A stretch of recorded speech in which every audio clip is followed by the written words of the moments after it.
Thank you, Speaker. Mr. Speaker, this afternoon we had agreed that the committee chair would report to you, but we would have resolutions that are actionable. That the committee chair would move this House to pass resolutions under Article 110(3), which are not limited to censuring the cabinet secretaries. Because the plenary was not supposed to accede to the adjournment sought by the cabinet secretary. Not even one agency was present to say anything about the requests. Mr. Speaker, the chairman should not be allowed to complete that report until the resolutions of that plenary, the committee that we were sitting, are fully here. If the clerk needs assistance, he should have sought assistance from us. But otherwise, Mr. Speaker, to continue with the report by our good friend, and he was told that he's also a businessman who is affected by these things. To continue this report as tabled by him, Mr. Speaker, is to derogate from the work that we agreed to do. I say this to you, Mr. Chairman. You must rub feathers. You must speak boldly. You must speak to Kenyans, because Kenyans don't want the sort of report I've seen in 4&1 and Citizen saying that the committee of the whole has been snubbed by the two cabinet secretaries. And Mr. Speaker, in fact, it bothered us a lot that whilst in the Hansard, it is reported that you asked the committee to summon the cabinet secretary. The report that went to those cabinet secretaries is an invitation. We feel belittled, Mr. Speaker, not to mention, to add insult to injury, that the statement that I raised on the fuel prices in March is still unanswered to date. Even if we have no mandate under the Constitution to censure cabinet secretaries, let us start by censuring them now. Because we have a mandate under the Constitution, Mr. Speaker, to defend the people who elected us. The fact that we have no mandate under the tax law, under 114 for money bills, is not an excuse. Senator Orengo mentioned this in the morning, that whilst it is not our mandate to pass finance laws, we are equally to blame for the problems that Kenyans are suffering. Yes. And we would not want to sit here like we are having a dinner speech wearing tuxedos to massage the truth. What the chairman is doing is massaging the truth. We will not accept. Thank you. Senator Wetangula.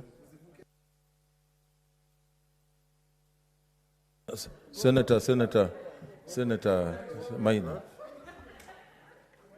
Mr. Speaker, Order, Senators. The chairman seems to be under a lot of pressure.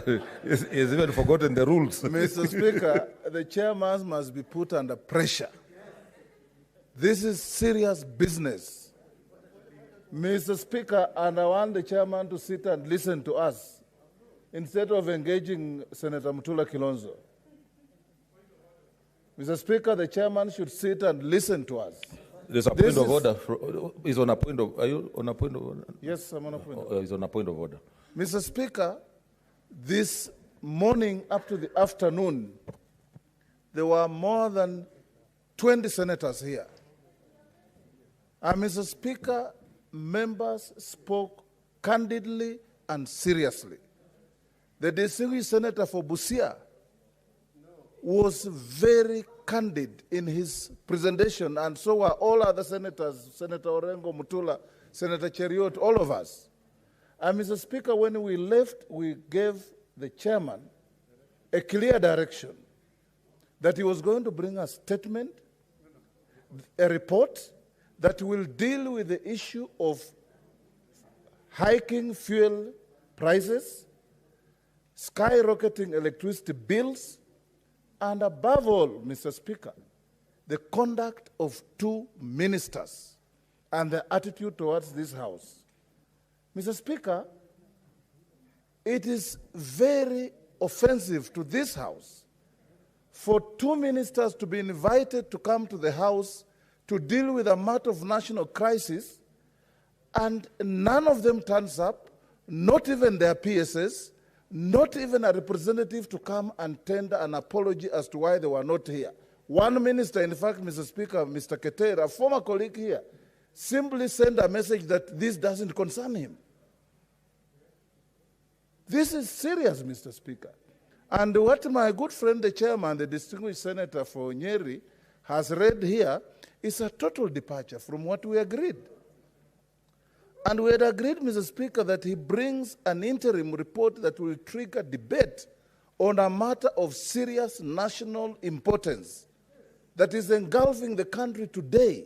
80% of Kenyans use kerosene for their livelihoods, Mr. Speaker. And even when the economy nearly collapsed in 1991, 92, Orengo can bear witness, Mzee Moi could not let the price of kerosene go up because it is the livelihood of ordinary people. And Mr. Speaker, I want to urge, before you make your ruling, that the chairman goes back and brings a statement that will lead debate in this House if we have to shelve everything tomorrow or this afternoon. We must censure these ministers, and we must speak to this matter that is hurting Kenyans everywhere. You touch fuel, you have touched the life of each and everybody in the country, Mr. Speaker. Chairman, you have let us down, and we must tell you so. And we have a lot of regard for you, but you have done the right thing wrongly. The Senator Orengo, then I come to you. Mr. Speaker, I was really rushing back on account of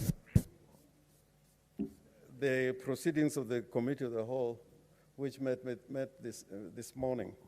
Mr. Speaker, to show the significance of a Committee of the Whole and where we borrowed this procedure for purposes of the meeting this morning, it is important to know what happens when you have a Committee of the Whole. And those are found in part 22 of the standing orders. And I invite Mr. Speaker to look at it. But just to emphasize the point, when the Committee of the Whole meets, it may not adjourn until it considers fully the matter that is placed before it. And then standing order number 177, when all matters referred to a Committee of the Whole have been considered, the third person shall be directed by motion to report to the Senate. So this morning, what actually we were asking the chair, and I know Mr. Clark may be referring to the fact that the Committee of the Whole normally applies when you're dealing with bills. But I'm saying that it is not for every reason that a Committee of the Whole House sits.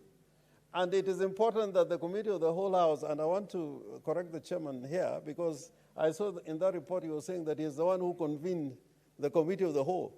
You don't have powers to convene a Committee of the Whole. There's no way you can do that. You can't do it. The Committee of the Whole can only be convened on resolution of the House or by the direction of the Speaker. So, Mr. Speaker, I want to say, without doubt, before I come to the point, that if need be, we could even adjourn the House for 15, 20 minutes so that a proper motion or report is put before the House for discussion. This is a matter, if we leave it today without talking about it fully, then, Mr. Speaker, we will not be fulfilling our mandate to the people.